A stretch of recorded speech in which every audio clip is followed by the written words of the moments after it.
oversight and you're willing to apologize. So please, do it now.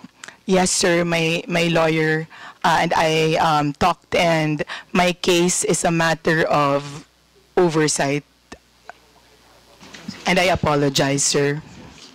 Thank you. Mr. Chair, I'd like to manifest that it's the third time that Ms. Crisette apologized to this committee. Let me continue on. Tito Romy, sinend ko po. On December 28, 2024, Ms. Crisette, Yes, sir. you said, in Tagalog, ang tanga ng gobyernong to, not just as leaders, but as human beings. Is that what you feel? Sir, I apologize. I do not know what happened on December 28 to make me angry. But if I wrote it that time You're apologizing. for not... No, sir, I mean, I do not know what situation on December 28. Let me and what the continue on. context. Let me Yes, sir. continue on. It says, ipapamudmud sa mga naka-braces na nagbabakasyon abroad ang AKAP money tapos utang ng 629 billion. Yung budget ng ayuda this year na pinibigay kung kani-kanino na nag-mall tour pa yung mga tanga na 500 billion uutangin ulit kasi nag-deficit daw.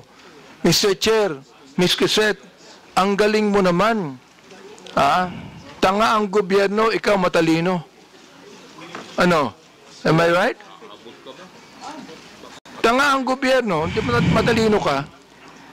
Mr. Chair, when one is angry, one says bad things. And in the situation that, sir, Mr. Chair, in the situation when I found out So you're Mr. Chair, you still have words, no, Mr. Chair. Ibig sabihin, that you are actually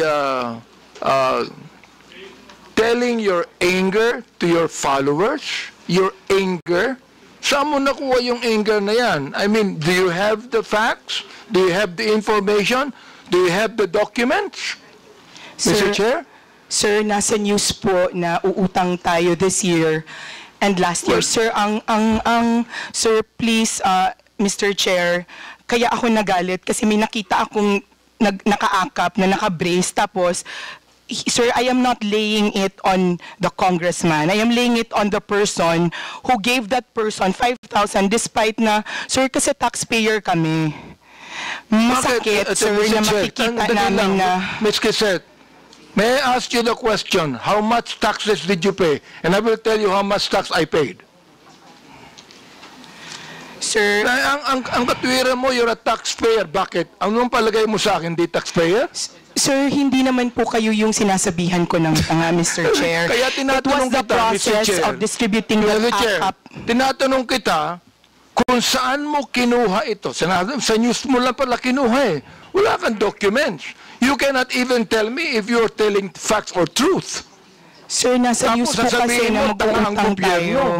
My goodness, ibig mo sabihin, you're going to base your statement, tanga ang gobyerno, sa news na nabasa mo, Mr. Chair, and then you're telling me you're a journalist, and you're telling me that you're speaking the truth? Mr. Chair, respectfully po, those are my feelings. Kasi binamigay natin yung pera sa Therefore, AKAP. if that's your feeling, Mr. Chair, I demand that you apologize to this committee. I will apologize, Mr. Chair, for my bad words or for... I apologize for my bad words, sir. I Mr. apologize for saying the word tanga in my post. Maraming salamat, Mr. Chair, for admitting that, no?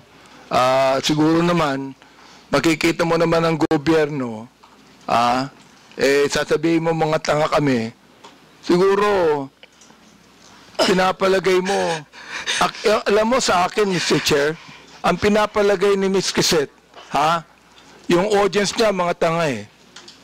Yun ang pinapalagay mo. Hindi ang gobyerno. Yung audience mo, mga tanga, kaya papaniwalaan nila ang sinasabi mo sapagkat yung audience mo mismo ang hindi nakakaintindi. That is fake news, Mr. Chair, and that is what we're investigating right now. You see? I hope that you understand that, Mr. Chair. Ms. Quezet, do you understand what I'm trying to say? Ikaw, nandito sa akin yung mga sinabi mo tungkol sa amin, ha? Hindi ako sumagot dyan, eh. Hindi ko na kinakailangan pang i-belabor yan. So, anyway, Mr. Chair, anyway, nakita ko naman na Ms. Quezet is now apologetic to what she said. I'd like to continue on, and I would like to ask TikTok here.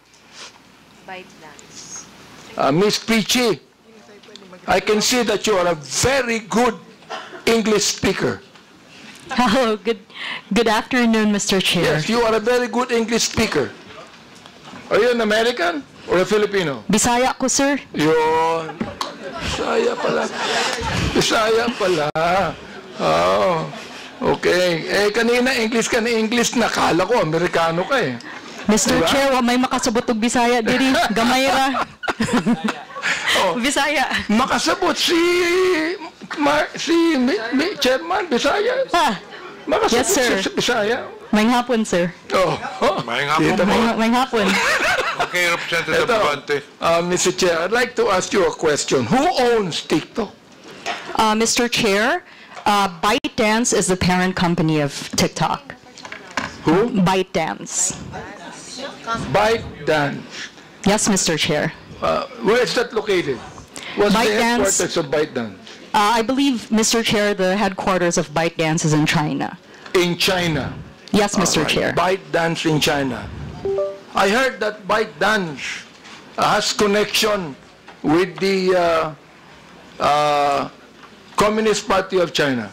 Mr. Chair, no, that's not true, respectfully. So you have that information, it's not true. Mr. Well, I Chair, have some that's correct. information, It's it's not true. true. Yes, it's not true, Mayroon ko Mr. Chair. information na totoo. I'm Na sorry, mayroong Mr. Chair. connection ang ByteDance sa People's Republic of China. Wala. No, Mr. Chair. The Chinese government Ms. is... Peachy, Mr. Chair, no company in China can exist without any connection with the People's Republic of China. Communist Party of China. No company in China would ever exist without any connection with the Communist Party in China, Mr. Chair. Do you believe that? Mr. Chair, I'm happy to explain the ownership structure of ByteDance. 60% of ByteDance is owned by global investors, including General Atlantic, Susquehanna, and also SoftBank.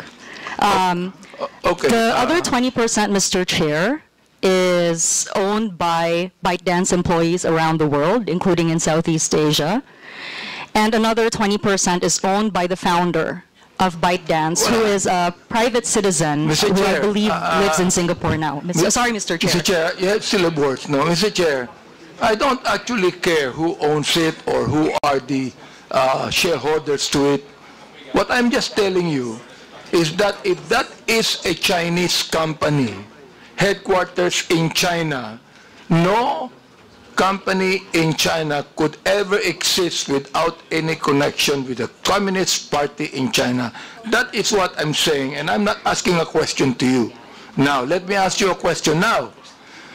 Who is the Filipino counterpart that owns TikTok? Mr. Chair, there's no Filipino counterpart. No Filipino counterpart. Therefore, No, Mr. Chair. it is totally a foreign company. Mr. Chair, it is a company headquartered in Singapore and Los Angeles. So with that, Mr. Chair, it means that you do not have to pay taxes in the Philippines for that?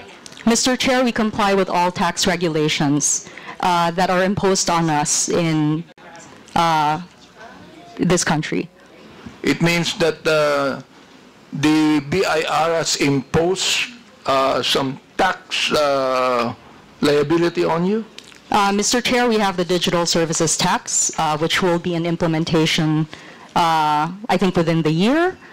I'm not quite sure, but we have the digital services tax, Can Mr. you Chair. give us a document stating that fact, Mr. Chair? Mr. Chair, we're happy to discuss this and provide more information. Mr. Chair, I'd like to make a motion that Ms. Peachy submit to us documentation on the payment of taxes of TikTok. Any second? Second, Mr. Chair. There's a motion. Motion is approved. Ms. Peachy, Mr. Chair,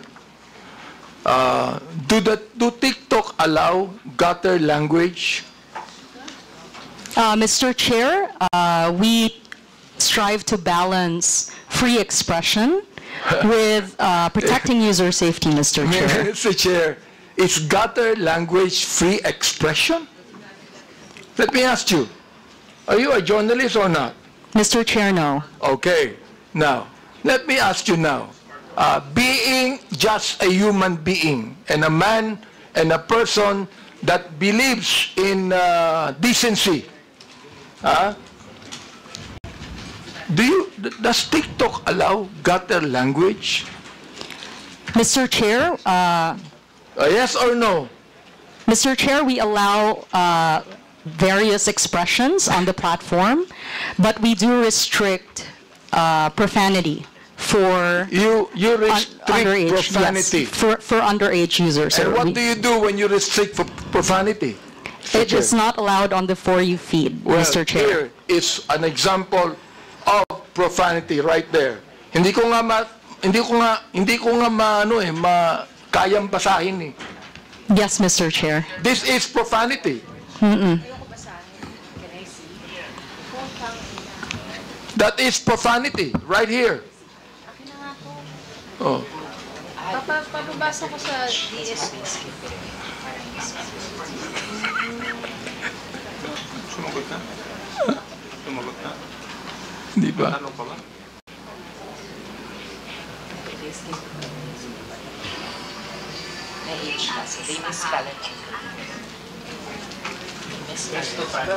Oh. So you said that you do not allow, you restrict profanity, Mr. Chair. And this is profanity right there.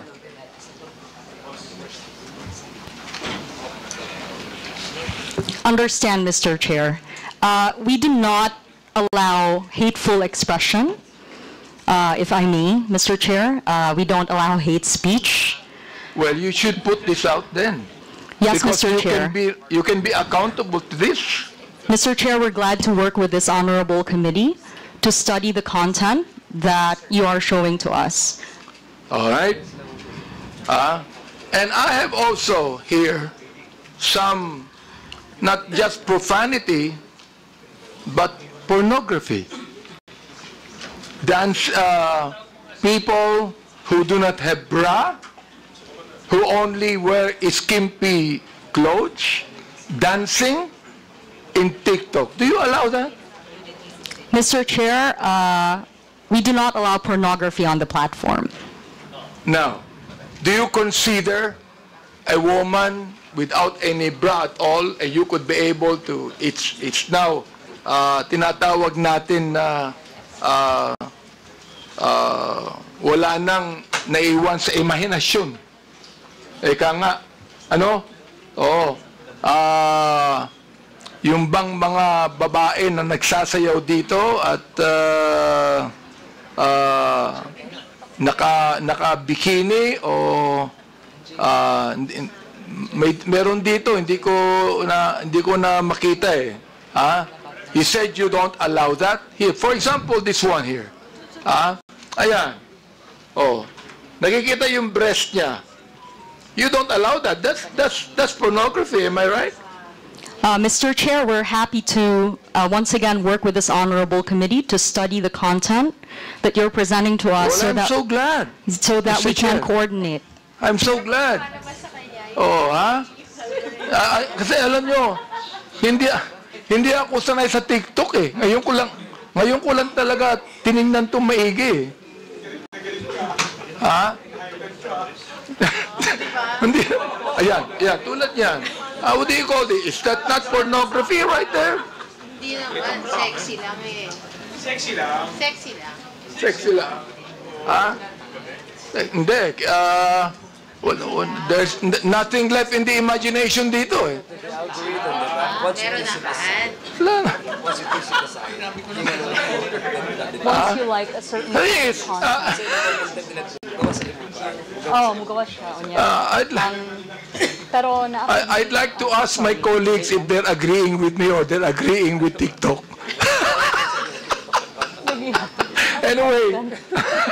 Anyway, Mr. Chair, I'm so glad that you will be working with us on that, no? But we would like to please now tell TikTok, I think that they would be more decent in what they're trying to portray, no? understand, Mr. Chair. Thank you very Maraming much. salamat. Boses, no? Oo. Oo.